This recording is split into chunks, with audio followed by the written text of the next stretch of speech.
Deuteronomy 15 restates a unique concept, the sabbatical year. Every seventh year the land was to lie fallow, untouched by the plough or the farmer's hand.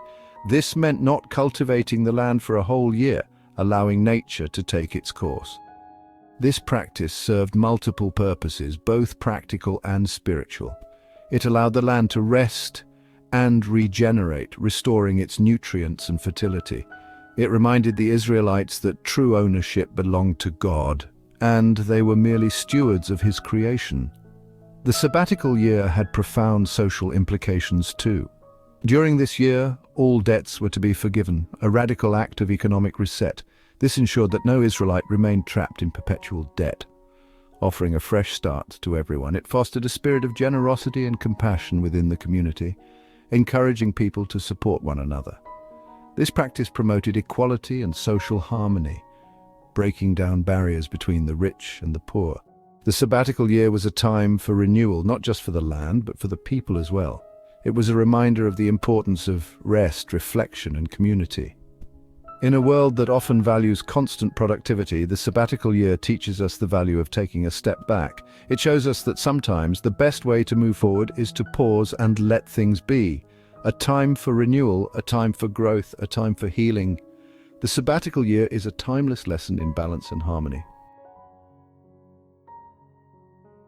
Debt forgiveness is central to Deuteronomy 15. This ancient text holds a powerful message that resonates even today. The Israelites were commanded to cancel all debts every 7 years, known as the Sabbatical Year. This ensured no one would be burdened by debt indefinitely. It was a radical concept, preventing slavery and generational poverty. It challenged economic practices, favoring the wealthy. It was about social justice, ensuring dignity for all.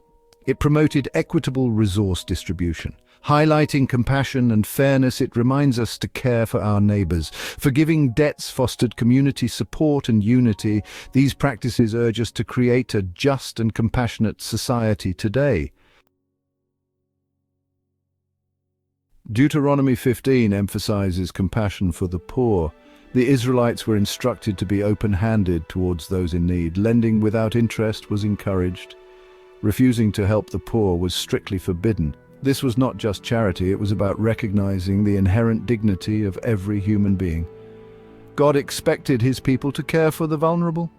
This teaching underscores the importance of social responsibility. It reminds us that we are all interconnected. In ancient times, the treatment of servants reflected a society's values. Deuteronomy 15 addresses the humane treatment of servants, ensuring their well-being. Servants were not to be oppressed, emphasizing compassion and empathy. They were to be treated with respect and dignity, recognizing their humanity. After 6 years, Hebrew servants were to be set free, ensuring servitude was temporary. They received gifts from the master's flock, grain and wine, aiding their new start. This law challenged other nations' brutal practices, emphasizing freedom and individual worth. These principles guide us today, promoting a just and compassionate society.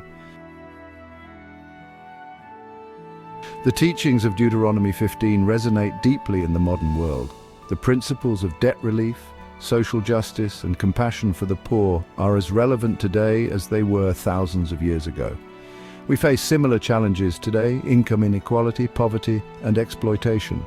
Deuteronomy 15 offers a timeless blueprint for creating a just and equitable society. It calls us to examine our own attitudes towards wealth, poverty, and social responsibility. Deuteronomy 15 is a powerful reminder of God's desire for a just and compassionate society. It challenges us to move beyond self-interest and to embrace a vision of a world where everyone has the opportunity to flourish.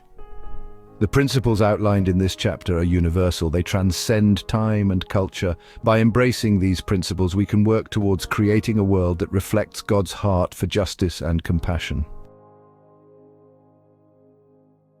Are you ready for the next chapter? Just click here to go straight to it.